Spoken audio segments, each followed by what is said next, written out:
You're listening to the Paranormal UK Radio Network.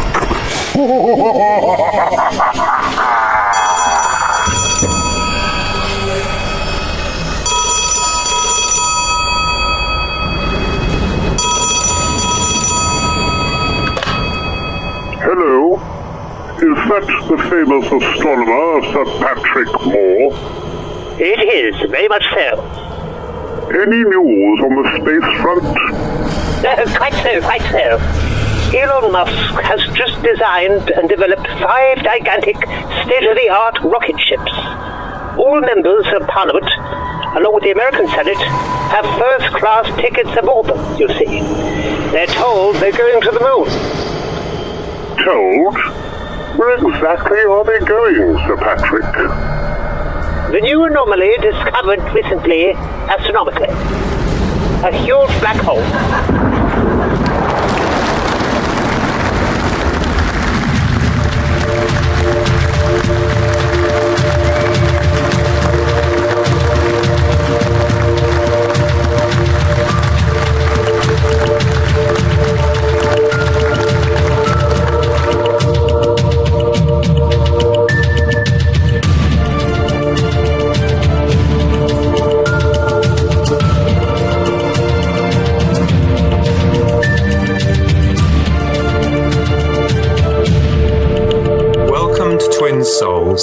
Twin Souls is brought to you in association with the Paranormal UK Radio Network.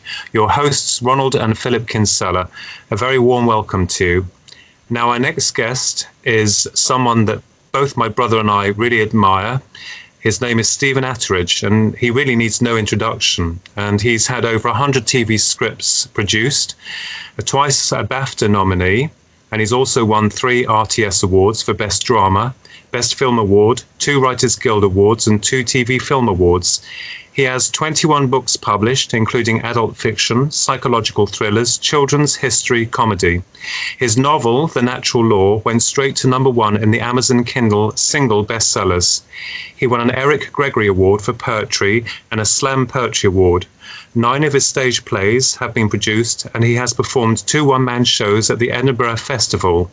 Last year, he had a dramatic reading of his play Mugs at the Stephen Joseph Theatre in Scarborough, and also a piece on the Boer War published by OUP. He is currently writing a TV series and a historical novel.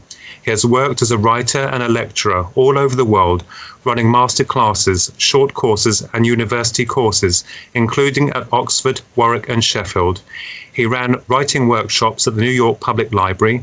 In earlier days, he worked as a gardener, a roadie for Rod Stewart and the Faces, and lived for 6 months in a monastery.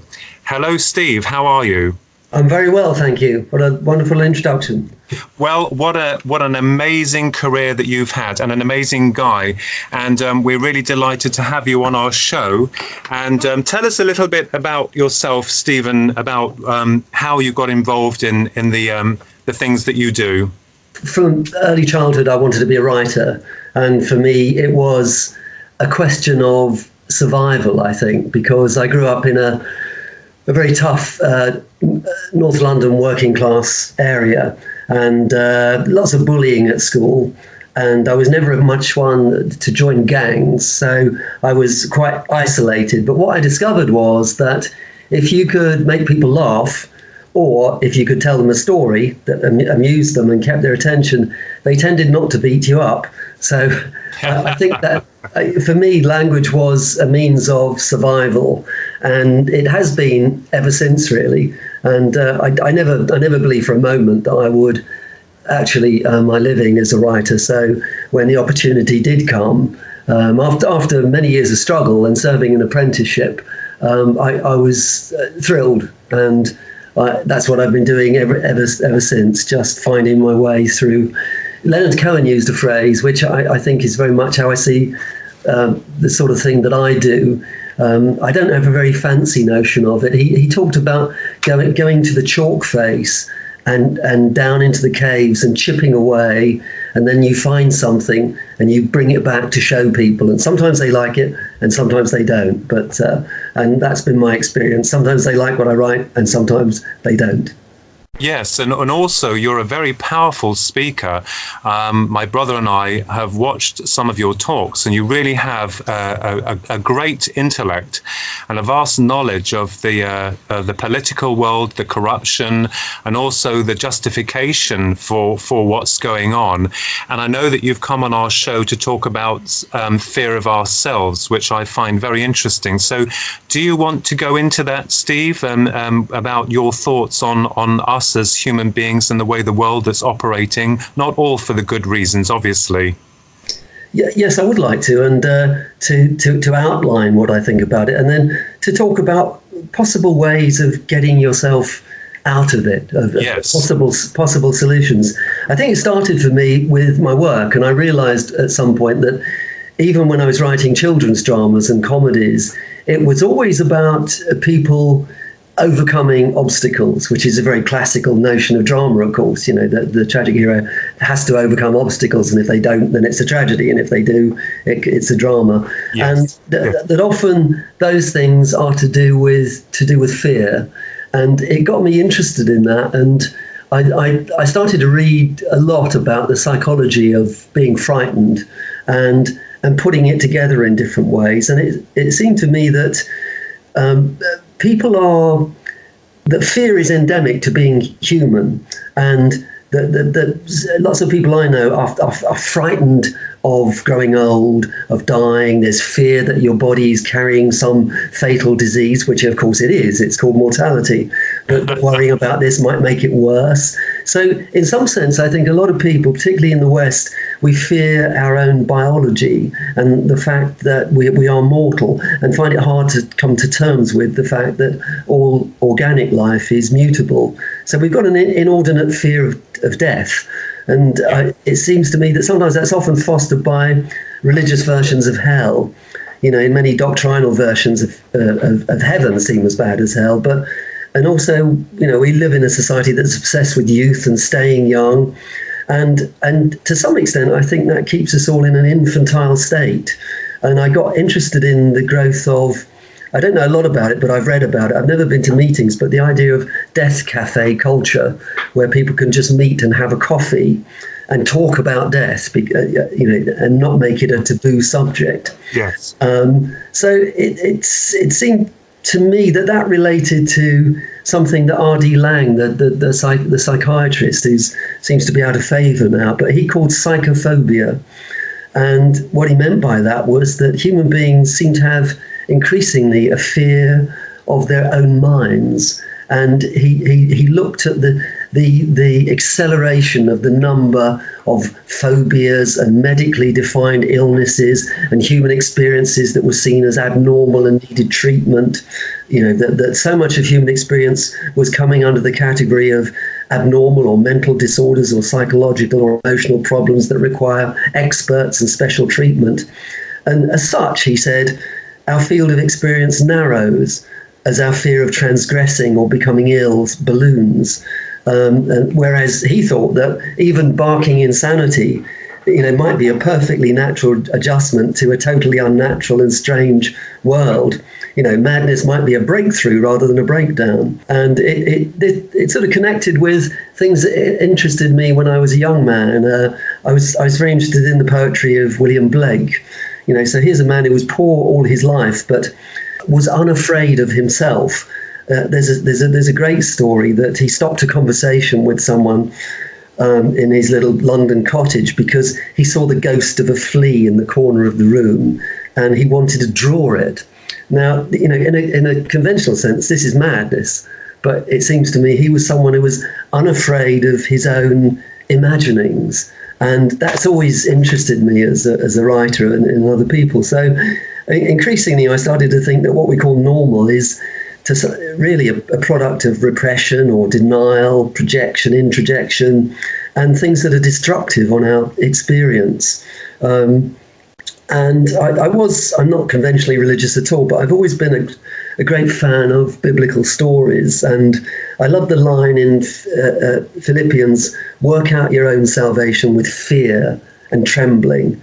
And that made me think in a secular sense, well, fear might be a good thing, you know, to mature as a human being, to to engage with yourself, to overcome obstacles is a work of intellect and imagination. And it's sort of the equivalent of climbing a mountain or walking a tightrope or taking on a monster. It's full of pitfalls, setbacks and traps.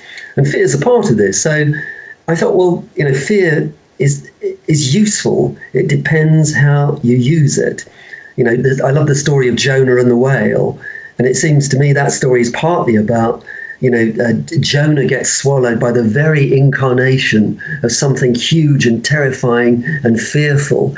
And it's only when he's right inside it, in the belly of the whale, inside his own fear, if you like, that he takes a breath and works out things for himself. So if he didn't get stuck inside the whale, he wouldn't have been enlightened. So all those things sort of interested me about how we get trapped into in a sense, being frightened of fear. And my son and myself have always been unashamed fans of the Rocky films. So sometimes we have a boys' night where we just eat popcorn and watch a Rocky movie. And one of my favourite scenes is where Rocky says his best friend is a guy called Frankie Fear. And he says, yeah, you see, fear is a fighter's best friend. It ain't nothing to be ashamed of. Fear keeps you sharp. It keeps you awake. It makes you want to survive. It's like a fire inside you if you use it right. And I've always sort of liked that idea that it's beautiful, something you can use. Yes, that's absolutely true. It's wonderful. And I think that, a fear does seem to trap a hell of a lot of people today, especially in our world, and especially where the introduction of technology and the way that things are going now, which is much darker than in the past. I mean, what's your thoughts about that? Obviously, you've seen this. There's been an increase in psychological problems with younger people, communication problems, also a system that we serve that seems unrelenting in terms of family values. What's your outlook on that, Steve? What do you think's happening there? I guess, like a lot of people, I think social media is the Frankenstein we've created. It's wonderful, and it enables us to, for example, have this conversation. Yes. But there, like a lot of things, it has a dark side.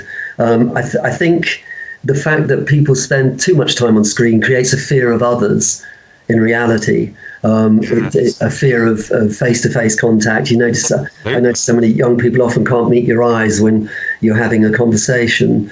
And I think that the need on Facebook and Twitter to get likes and shares is all based on a fear of rejection, of not being popular.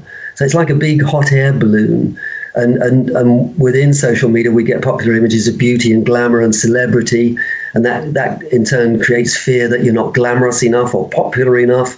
So in a sense, the technology is in danger of diminishing us and making us live in a very fragile bubble, a narrow band.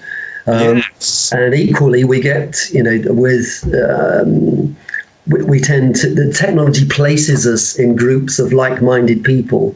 So we then think that the whole world, thinks like us. And then when we discover that it doesn't, it sort of triggers hatred and violent reactions. So I think there's a lot of fear of it almost makes us want to toe the line more. We know there's a torrent of abuse waiting if we say anything that could be construed as racist or sexist or fascist or this or that. These labels are fear labels. Most people who use them haven't really thought them through, I don't think. These are very powerful words and they should be used sparingly. So I think to some extent the technology deprives us of our very complex selves that have light and shade, good and bad, love and hate, and narrow our field of vision. And we to some extent collude in that. And so I think one needs to be very careful about how you use it.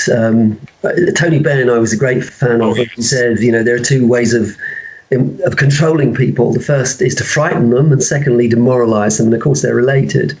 And I have a terrific sense at the moment with things like Brexit that the campaign was to frighten people into voting in a certain way. And I think this goes back to my childhood. I've just always hated bullies.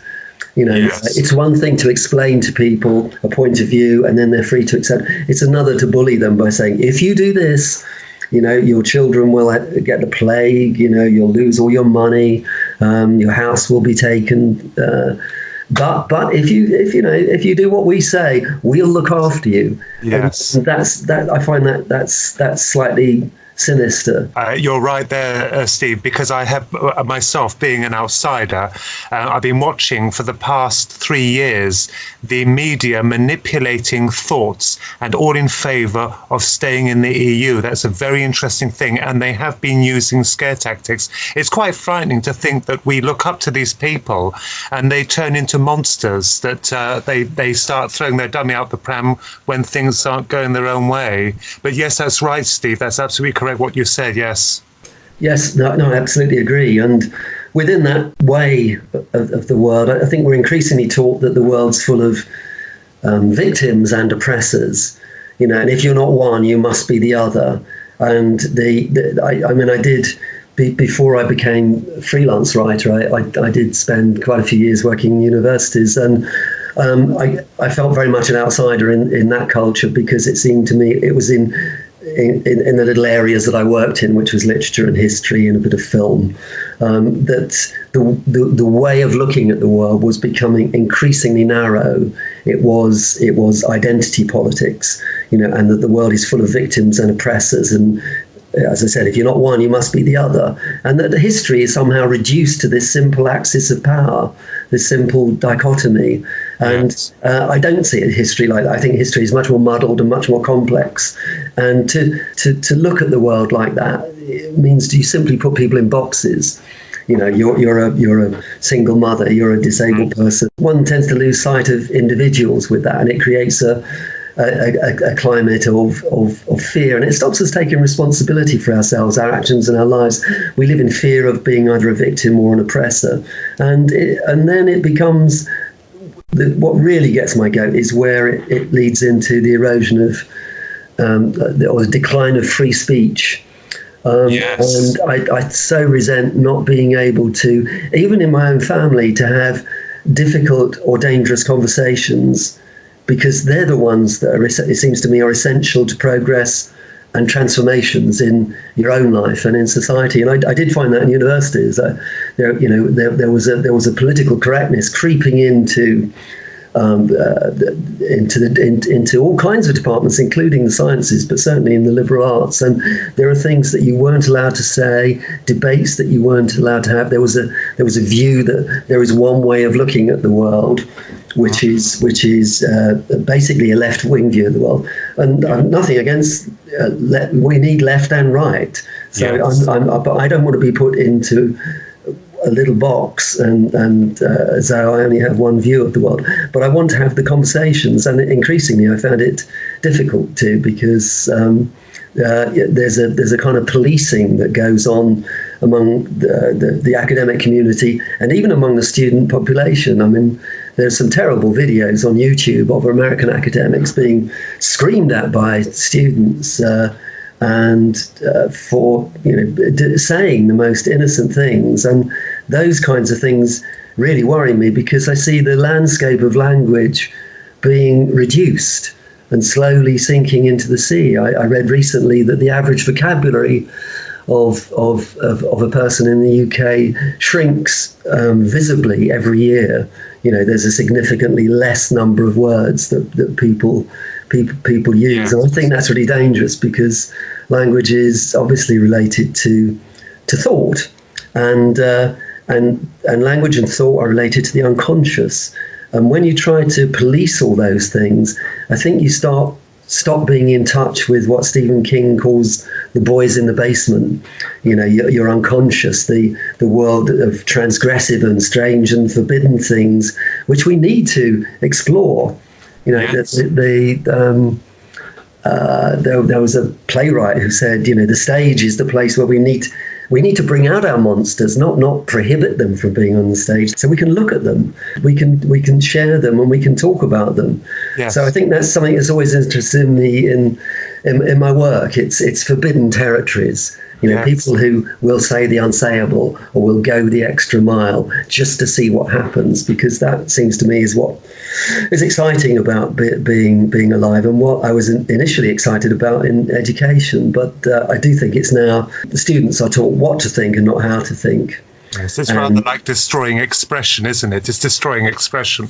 Yes, yeah, absolutely, yes, yeah. I can safely say, Steve, that both my brother and I love the arts, love literature, love the stories, and we've been brought up in a time where we've explored these universes of the mind, and we although we've felt like we've always been outside, and that is true what you're saying. It's really ringing home about other people looking at you as though you're some kind of freak, but really we embrace that difference. And it's good to be different. Yes, absolutely, and to be unafraid of it, which is my fear theme, because the simplest thing in the world is to toe the line, and my life would be, and perhaps yours will, but my life would be much easier if I said less of what I think, and occasionally zipped my mouth, but. And I'm perfectly capable of being quiet for days on end. But when things are important, I will say them, and increasingly, it comes at a cost. But I don't want to end my life thinking not only did I not have the courage to put my head above the parapet, but I positively hid behind it.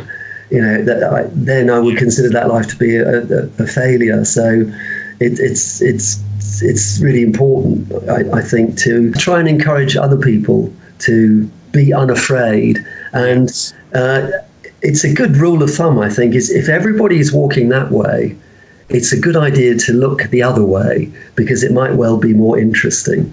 And it's much easier to go with the crowd, but I think it's extremely dangerous, because people can be controlled. Yeah, so you're very passionate also about standing up for people. I mean, some of your recordings are absolutely very powerful, and I know that a lot of the work that you do is about expressing this and the freedom, and then the totality of expressing yourself in a wonderful way. And it really annoys all of us when we find that we're in a system that is trying slowly to take that away from us.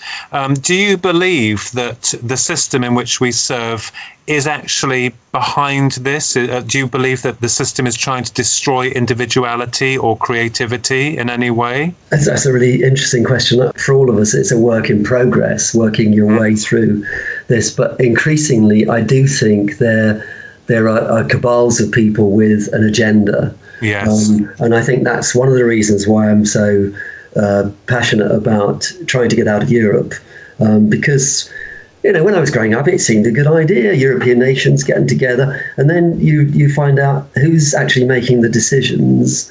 And as Tony Benn said, there are a few rules of thumb. One is whose interests are you serving? But most importantly, how can I get rid of you?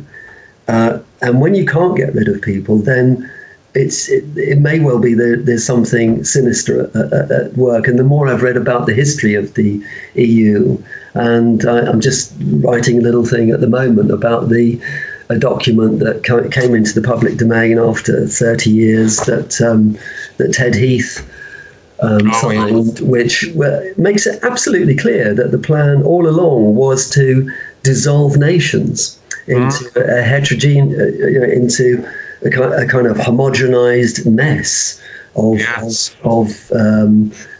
peoples, and to centralize everything, to centralize banking, to centralize foreign policy, to replace national parliaments with a European Parliament, which is unelected. So I do think there is something at work. And there was an interesting couple of days in my life many years ago, and at the time I didn't even understand what they were. But as I said, before I became completely freelance, I did work at universities, and I worked at Warwick University for a while, and I left in the 90s, but I still used to go there to play football. And what I was invited, I don't know why I was invited, but I was invited to a special event there. And it turned out that this special event was Tony Blair and Bill Clinton coming to give a joint talk at the university. And I went out of, I was no longer employed by the university, but I went out of interest. And it was an extraordinary evening because they arrived by helicopter. And there were flashlights everywhere. There were armed cars. There were hundreds of security guards. And then these two rock stars came out, and there was a carpet that people were roped off so they could touch the hands of Blair and Clinton as they walked. And then there was this big event in the hall, and they stood side by side, and they started saying that they started talking like visionaries.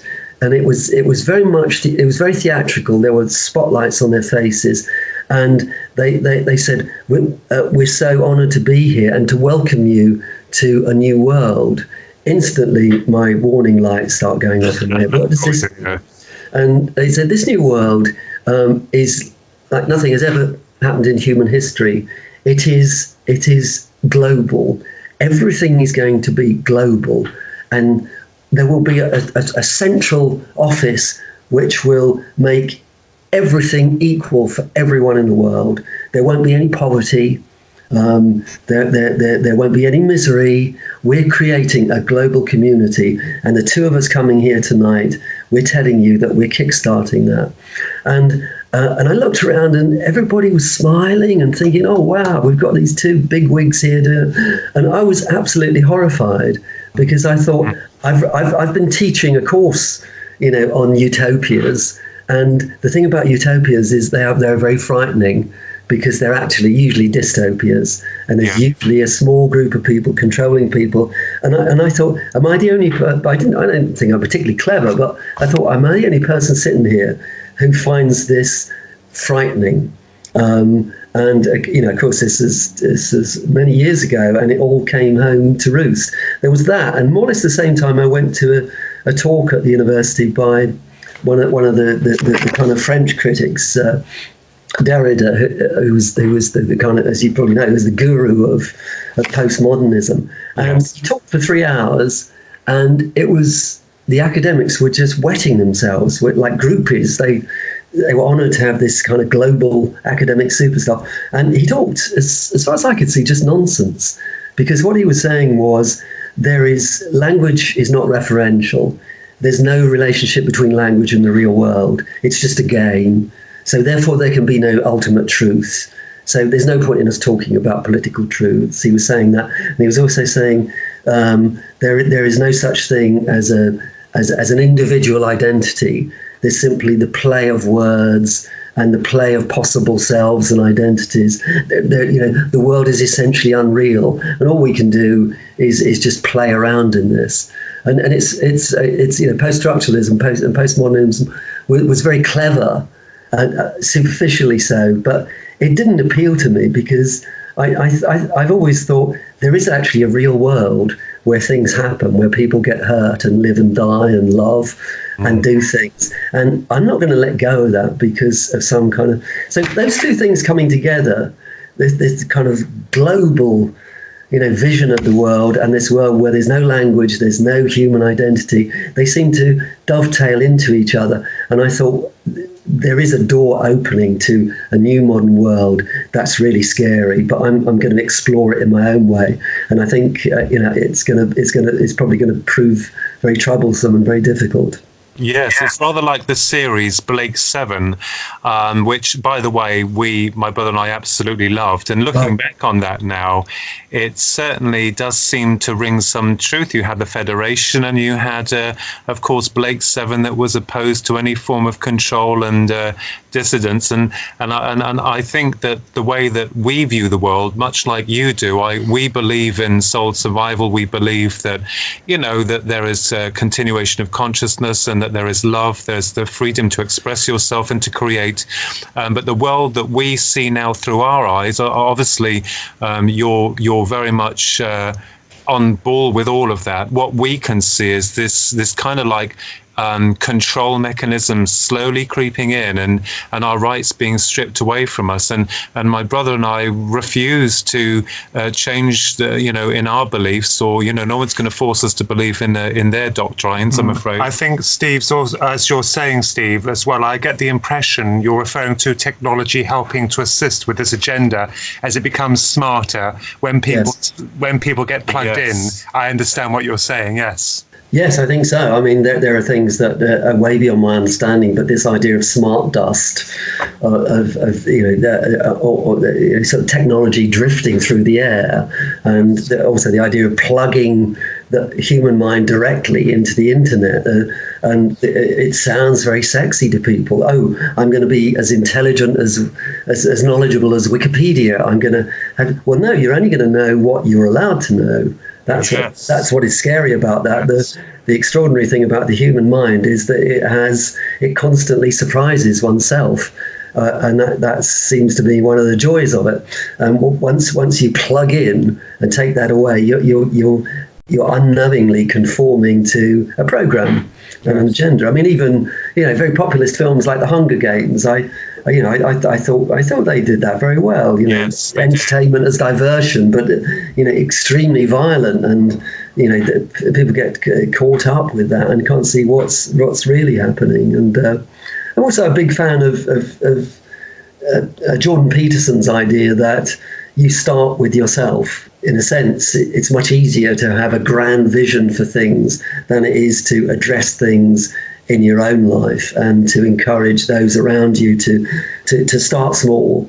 That's how I don't do much teaching now, but if I run, I usually go to Greece once a year for a few weeks to run writing workshops, and that's very much my agenda. What are we scared of? How are we going to find our way out of it? How can we reclaim magical thinking for ourselves? And you can see when it works for people that they start to light up. I think the idea of magical thinking is really important. And all I mean by that is that you're not frightened of going into forbidden territories, and that most people have many selves inside them, and probably parallel lives, and they're always there, to exercise your imagination. So, I get people to do things like, what would happen if I took this risk, if I made that decision, if I said yes to this and not that? What would happen if I said yes to everything for a week?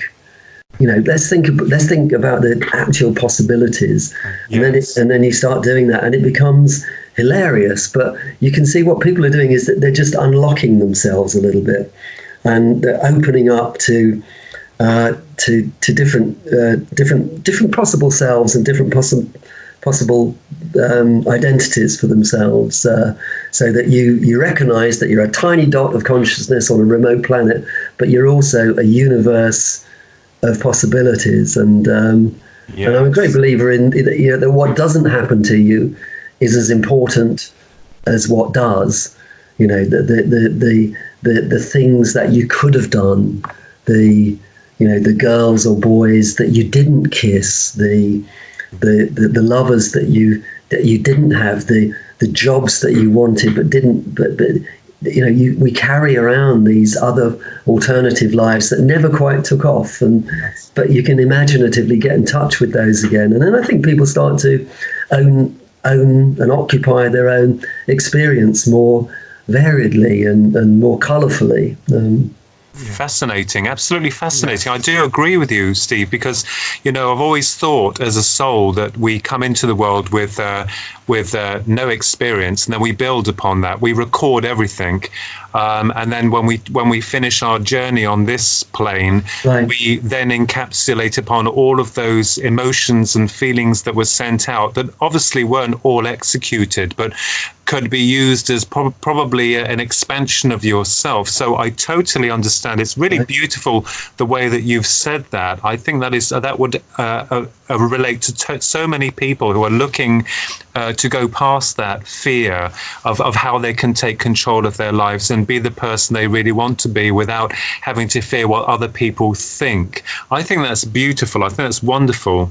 Good. Yes. I mean, it's so nice when you come across, people that you can share those things with. And I remember I used to listen to quite a lot of talks by Alan Watts, the Zen. Oh yes. And he spoke very eloquently about fear of death and overcoming that. And he started by saying, well, there's nothing to be frightened of, because you in a sense, you were dead for much longer than you've been alive. So you've already been there, and it was okay, wasn't it? Can you remember anything about it? Perhaps you can, perhaps you can't, but you've been there, and you're going to go back to it in some form or another. So it's not what is there to be frightened of?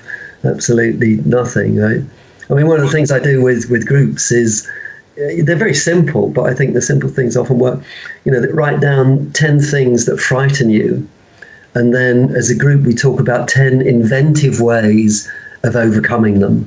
And they might be ludicrous. They might be, I'm going to make a hot air balloon and float this fear away, or I'm going to build a bomb and get rid of it, or I'm going to eat it. I'm going to cook it into a pie, but by the time you got to the end of them, your relationship with the things that occupy and address you and perhaps frighten you has changed. And it seems to me fear is all about perspective, and the real danger is when people get paralyzed with fear and can't move. I mean, that's when a psychosis sets in. But if you're constantly moving and making decisions and changing the perspective, then you're getting somewhere. I do think people one can't generalize, but a lot of people are frightened of being human and how complex and strange that is. And I often use this phrase with groups, the archaeology of the self. Yes. One of your jobs as a human being is to dig, not narcissistically, but to genuinely dig into yourself and into your past and into your thoughts and feelings, to find out what is there. And one of the ways you can do that is image yourself differently. Sometimes you get people to image themselves as an island. What kind of island are you? Are you a tropical island? What's growing there? Coconuts? Is there a lagoon? Are there people? Yeah. Is there a dark place where there's scary things in there? Let's draw it. Let's narrate it. Let's find a way. You can do it as anything. Yourself as a house. How many rooms have you got?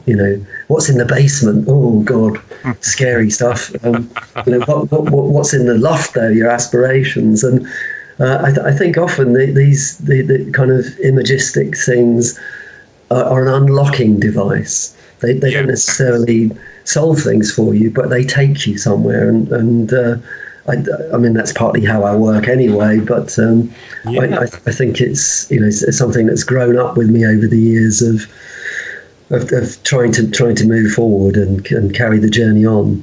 Yeah, it's like with superheroes. I mean, this is why we need superheroes, because a lot of people can relate to that of what they would love to become deep inside. And I think that's very important for a lot of the younger of the generation to know that there are such things as superheroes. You don't have to, have magical powers. And also going back to what you were saying about fear, Steve, isn't it incredible how sometimes when you worry about something and get yourself in knots in, and then the moment that you let go and you don't care about it anymore, you just leave it, things seem to sort themselves out. I mean, I think it's kind of like a build-up of energy or negative energy that kind of like narrows your field of consciousness. It probably also narrows anything that's able to happen. And the moment you release that, it's almost like you're freed. So I kind of like totally understand where you're coming from. So with regards to your work, your teachings, your scripts for television and film and books, I mean, where is this leading you, Steve, with your work going forward? What are you yourself looking for ultimately for your soul? What are you looking for? I think I'm always looking to open the next door.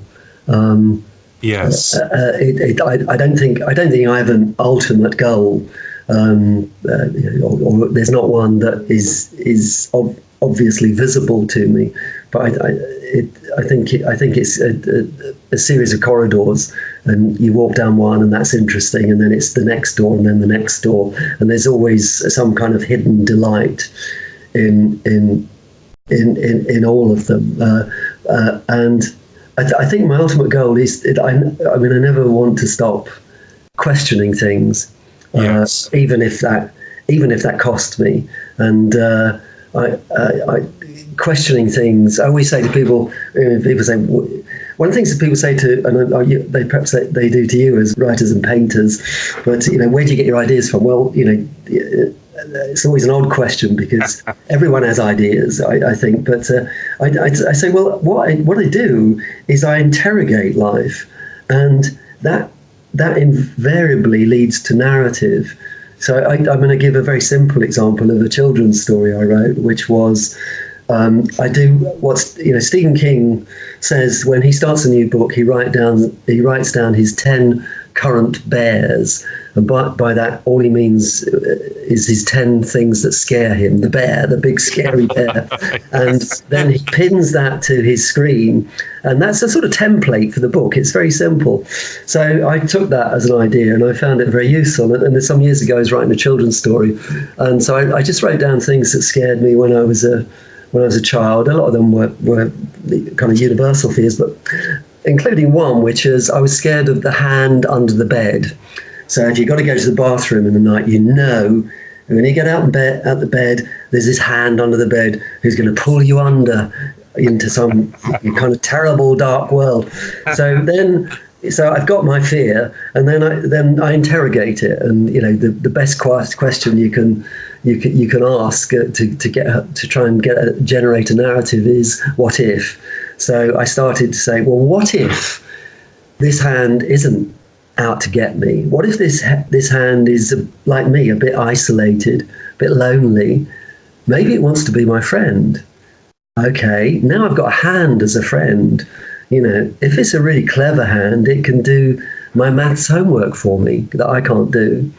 It can change the channels on the TV. I could send it around to the school bully's house, and it could punch him in the face, and I'll never get in trouble. So suddenly I've got a story, and it's an odd story. It's weird, but it's direct. There's a direct line from the narrative back to the unconscious, and so that asking what if questions is really important, I think. And some years ago, I did some psychological work on children and monsters, and one of the things I discovered, which other people had discovered before me, is that they're very, very functional in children's lives, and they are in adults' lives, but we forget that. So the monster often in the child's life is not something that's just going to give it screaming nightmares. It's something that it's part of the maturation process. It's something that it can overcome, and also it's a useful image to dump painful things into, to image it as a monster rather than some nasty thing that's happening in your life. And then you can do something with it. And to some extent, it makes it easier to talk about. And I was interested when a psychologist friend first said to me, well, when psychologists are talking to children and they know there's something nasty that's got to come out, they always do it through a third thing, through a puppet or a toy or pictures. And that is a safe conduit for the child to share, painful things. And I think a lot of my work is the same kind of thing, really. I create characters and images, and as I'm sure most writers, painters do, Yes. to put all my stuff in and explore it in some way.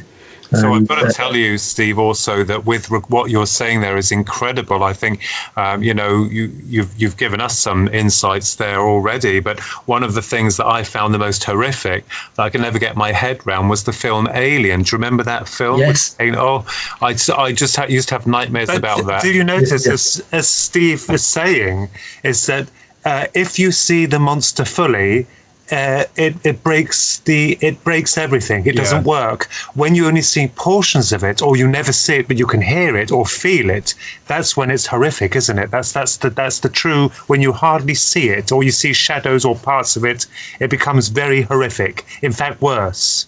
Yes, absolutely. Yes, yeah, and. It's one of my, as I said, I'm not conventionally religious at all, but I do love the Old Testament, and some of the horrific monsters that are there, including Satan himself. Oh, yes. I mean, I know one could argue that they're there for it's a control thing that the church uses to frighten people into orthodoxy, but if you look at it in a secular way, they're very interesting constructions. Yes. Of things that you can get sustenance from. You know, that you don't need to be religious to get an enormous amount of pleasure from the David and Goliath story. You know, the worm turns, the little kid or the small person who takes on the corporation or takes on the EU or whatever, but and comes good. Even if they fail, it doesn't matter. That's a tragedy if they fail, but at least they tried. They're romantic, aren't they? They're romantic. Yes, they are. Yeah, they're very romantic.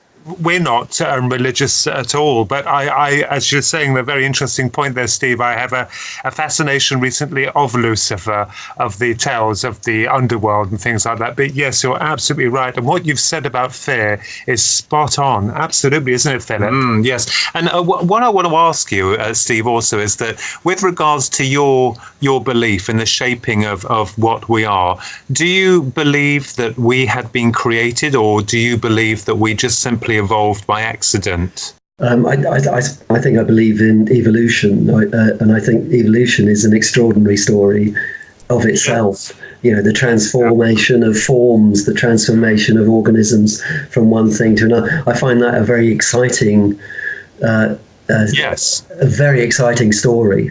And it's so rich with possibilities. And I remember being fascinated by a child how even life never stops. And you know, I just found a mouse under the floorboard of this terrible flat we lived in when I was a child, and half of it was consumed by maggots. And of course, it was horrible. But I thought, you know, it's sort of life going on. Yes. The mouse stops, the maggots start, they become something else, and you know, there's something unstoppable about life. So the idea of life as a process, I think, is really exciting. Yes. And it's only when orthodoxies or controlling mechanisms in society try to stop that and control what people believe that I think we're in trouble. I mean, because it does close down the unconscious. You know, once you start creating taboos around certain words and thoughts, and free speech is in trouble, then you are closing down people's ability to think. Yes. And ability to however you want to put it, to realize themselves or to become, you know, fully developed and mature human beings. But the more freedom you have, the more dangerous life is. But at least the world then cracks open rather than shuts down. And if you don't do that, you're a failure and a coward. Yes. And I do think my reading of history is that all things that are too big inevitably become corrupt and controlling, whether it's in religions or politics or culture. You know, I mean, it's a cliche, but all empires grow, reach a zenith, and then start to putrefy. And you know, that's an organic process in itself. And I think we're at a point like that now. And what's frightening is the people who don't want that to be, who are clinging on to the old order and trying to, you know, close down freedoms. I think. You know, and close down critical thinking. I mean, I am appalled at universities where, you know, if nothing else, all education should be about critical thinking, and that one of the things that means is the analysis of power. and the probing of institutions, and with the hopefully the end product of that is that through education people wake up. But if the purpose of education is to either hypnotize them or put them to sleep, then there is something very, very wrong, I think. Do you see a change? Do you think, Steve, that this problem that we're starting to encounter now with the control mechanism, do you see that getting worse, or do you think there'll be some type of rebellion, or what do you see within your mind with regards to what may happen? I think until quite recently, I thought it's only getting worse, and maybe we're in some sort of end game, and maybe that's not a bad thing. Perhaps it would be good for the world if because it's one of the phrases that really annoys me is when people say we have to save our planet, because I always want to say, well, where's the deed of ownership? Who signed it? Where did it come from? The planet has been here for millions and millions of years. We've been here for 10 seconds, and it might be that we end up being a forgotten footnote in the book of the world. So let's get rid of the narcissism and the egotism and solve the problems that we can. But I think in the past year, I would say, I started to see a difference in people who aren't fooled anymore. And that's been quite extraordinary. I mean, just the fact that contact with yourself, I think, is a kind of fractional part of that. And doing these little YouTube talks, I've been astonished at some of the reactions I've got, because very little hostility and very little people who just screaming abuse at me, and I've an extraordinary number of emails from people I don't know saying, "You've said what I think, but I find hard to say, and thanks for that, and let me know what you're going to do in the future." So I have a sense that as we were talking earlier about the ambiguity of social media, that one of the good things is that there's a new set of alignments being drawn. I don't know how big it is. Perhaps it's not big enough, but a new map emerging of people who are thinking, well, actually, I'm not alone. I can say this because in my little world, I'm very much a pariah at the moment. And I accept that. So I found it quite heartening that there are a lot of people out there who are saying, it's like that Who song, "Won't Get Fooled Again," who are waking up and thinking, what, I just don't trust the orthodoxies. I don't trust the mainstream political parties. I don't trust the mainstream media. And I think there's a whole world out there of human activity, and perhaps of invisible activity that is going on that I feel nourished by. And I want to know how to get into contact with that again. So I've actually felt the past 9 months people have really woken up, especially with what's happened with Brexit, because I think most of them, because they were very angry to begin with. This is all to do with control, as we were talking about. It's control. Yeah. But when the vote first went through, there was a huge rebellion from the people who wished to remain in. Yes. But now I felt it, Steve, I felt it as well. You can feel people are thinking, hang on a minute, we've been lied to, not only by the media, who's controlled by this cabal, but by the people, the very people who rule us. Even the Prime Minister, they've been stalling and manipulating to remain in Europe. And I think, as you're saying, people are waking up. They're now realizing that we've been lied to, and just because of the selfish needs of the few, the many have to suffer. And I had to laugh when I saw the ballots. Some people had written comments on their ballot sheets and posted it in. I actually had to agree with them. But you're right. Yes, people are waking up. Yes, no, I agree. I think there's a groundswell of opinion that the political class and the mainstream media were shocked by. I don't think they saw it coming. I think it came from left field, and we're as a nation, we're quite passive, I think, in the UK, and so it didn't surprise me that there wasn't a yellow vest thing, although that may still happen. But but quietly, I think there is something happen, and I think people in the old institutions still don't recognise that. I mean, I worked was script writing a lot. I spent a lot of my life in the BBC, and yes, I made friends there. But nevertheless, there was something about it that I thought, it's like going into a club. There is something a bit Masonic about this. People are rather a bit pleased with themselves, and they know what's what, and they are. Of course, people should pay their license money, and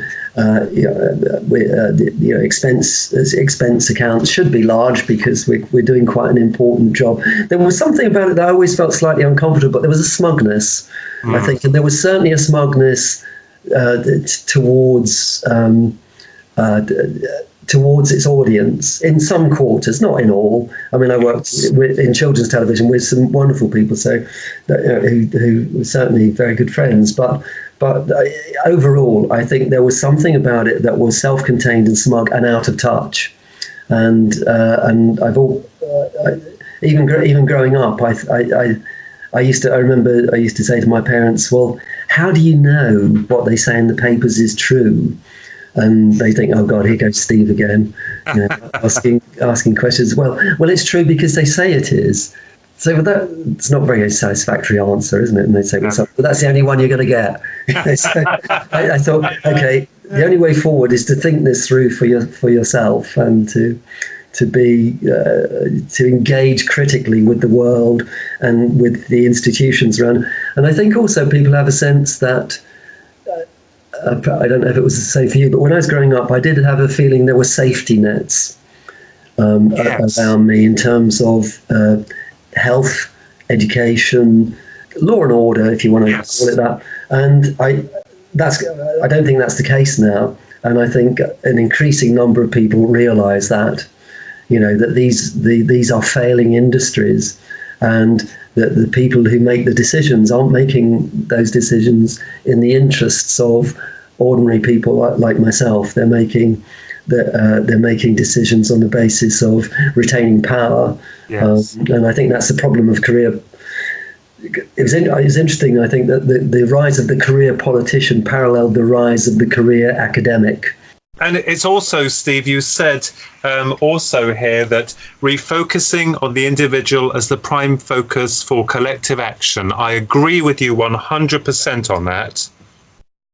Yes, that's if I could reduce what I'm trying to do to one thing, it would be that any system of thought or system of belief or political system that doesn't take the individual as its fulcrum, as its centerpiece, there is something wrong with that. If it's only dealing with groups, then it's already lost touch with humanity, as far as I'm concerned, and it will only represent the interests of groups, and that will usually be it itself. And I think Jordan Peterson makes this point that the problem with identity politics is that you can go on reducing it forever.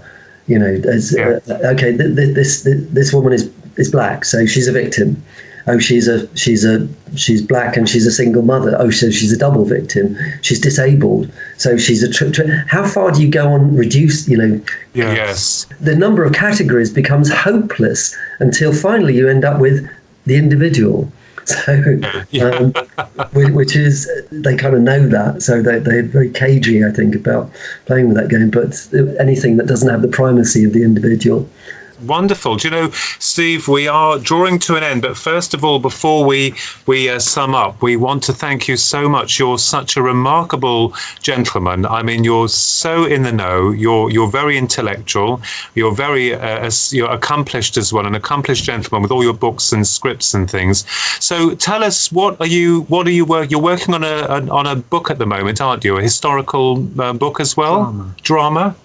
Yes, I am. Yes, I'm. I'm writing a couple of things at the moment. One of them is a novel. It's a bit of a spoiler, but I'll tell you. I spent a lot of time in Spain. I got interested in the plant bougainvillea, and I thought, why is there bougainvillea all over the Mediterranean? It can't be indigenous to all these countries. And so then I did a little bit of research, and I discovered that bougainvillea was a French commodore who was the first Frenchman to circumnavigate the globe. And he had a naturalist on board with him, and the naturalist was very sickly, and so he said, I've got to have an assistant. And so bougainvillea said, well, it's a bit all right then. So they interviewed, and they took on this young lad. And it was this young lad, I'm abbreviating the story, this young lad who in Tahiti discovered the bougainvillea plant, first person ever in the West to discover it. And so he took it to the naturalist, and the naturalist said, this is going to make our name forever. But then it was discovered that the assistant was a woman and was the lover of the naturalist, whom they'd scammed the authorities to get on board, and it was completely illegal to have a woman on board. So they were in desperate trouble. So the naturalist said to the Commodore bougainvillea, if you keep our secret, we will name this plant after you. And he said yes. So I just found that the whole story interesting. It's an adventure yarn, it's a love story, it's a romance, it's a woman in a man's world. All kinds of things. There's a bit of science in there. Yeah. Yeah. It's like you said, Steve, the way you have your little markers for your stories, the way they come to you, is quite amazing, isn't it? The ideas that bear out are amazing, how they just come to you, aren't they? Yes, they are. Yeah, and you never know what's going to be a nugget of gold and what's going to be, just something you throw back. Yeah. There's nothing there. I think it's a percentage game, really. So, Steve, how can people get hold of you? Well, they can contact me through my website, steveattridge.com, or either just my name and then Amazon Books. They can find out the Amazon. Everyone thinks about it is the biggest bookshop in the world now, so they can find out my books from there. And on my website, you can contact me through email. Wonderful. That's brilliant. Well, Steve, we'd love to have you on in the future back on our show, because we've had such a great discussion, and I really value your views on your subject matter, fear of ourselves. It certainly will help a lot of people, and it's certainly given us a lot to think about as well. And we really thank you for coming on board, and we hope that you've enjoyed it too. I've enjoyed it hugely, and it's been lovely to be in contact with you. So thank you very much. Yeah, I've had a great time, and I'm sure we'll talk again. Yes, of course. And we thank all our listeners on the Paranormal UK Radio Network with Twin Souls, your hosts Phillip and Ronald Kinsella, and Steve Attridge, author, scriptwriter, BAFTA Awards and all sorts. He's a very clever, esteemed gentleman. We wish him the best of luck with his new projects going forward. So we say good night and God bless.